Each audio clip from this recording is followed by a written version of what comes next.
আজকের স্বাস্থ্য টিপস। শরীরে রক্ত কমে গেলে কি কি লক্ষণ দেখা দেয়? রক্তে যখন হিমোগ্লোবিনের পরিমাণ কমে যায়, তখন শরীরে অক্সিজেন সরবরাহের পরিমাণও কমে যায়। তখন শরীরে অ্যানিমিয়া বা রক্ত স্বল্পতা দেখা দেয়। অন্যদিকে হিমোগ্লোবিন হচ্ছে লোহিত রক্তকণিকায় থাকা একটি প্রোটিন। এটি ফুসফুস থেকে শরীরের বিভিন্ন অংশে অক্সিজেন বহন করে।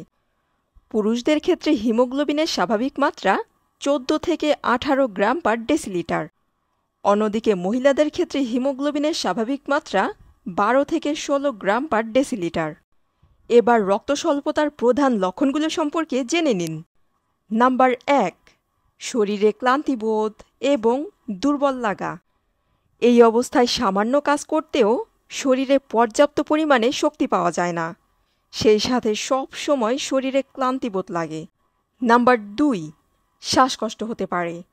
এক্ষেত্রে হালকা পরিশ্রমেই শ্বাসকষ্টের সমস্যা হতে পারে কিংবা হাঁপিয়ে ওঠার মতো সমস্যা দেখা দিতে পারে।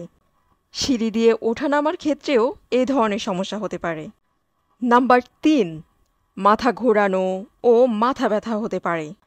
বিশেষ করে শোয়া কিংবা বসা থেকে হঠাৎ করে উঠে দাঁড়ালে মাথা ঘোরার মতো সমস্যা দেখা দিতে পারে, সেই সাথে মাথা ব্যথা হতে পারে। এক্ষেত্রে ঘুম থেকে ওঠার পর হুটহাট না দাঁড়িয়ে হাতে 2 থেকে 3 মিনিট সময় নিয়ে আস্তে আস্তে উঠুন। নাম্বার 4, হার্টের গতি বা হৃদস্পন্দন বেড়ে যেতে পারে। নাম্বার 5, হাত পা ঠান্ডা হয়ে যেতে পারে। হাত পায়ের স্নায়ুতে পর্যাপ্ত পরিমাণে রক্ত না পৌঁছানোর কারণে হাত পা ঠান্ডা হয়ে যেতে পারে।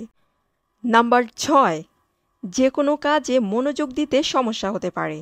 7, ত্বক ফ্যাকাশে হতে পারে। শরীরে রক্তের পরিমাণ কমে যাওয়ার কারণে ত্বক ফ্যাকাশে দেখাতে পারে।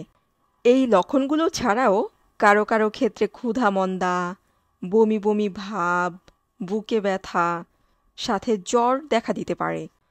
তাই রক্ত স্বল্পতা প্রতিরোধে সুষম খাদ্যাভ্যাস মেনটেন করুন।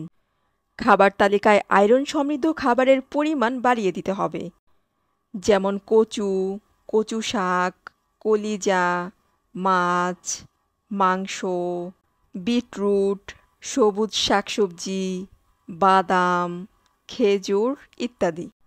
পাশাপাশি ভিটামিন সি সমৃদ্ধ খাবার খেতে হবে, কারণ ভিটামিন সি খাবার থেকে আয়রন শোষণে সাহায্য করে। এক্ষেত্রে টমেটো, লেবু, টক জাতীয় ফল, ক্যাপসিকাম খেতে পারেন। পাশাপাশি খাদ্য তালিকায় ভিটামিন বি12, ফোলেট সমৃদ্ধ খাবার রাখতে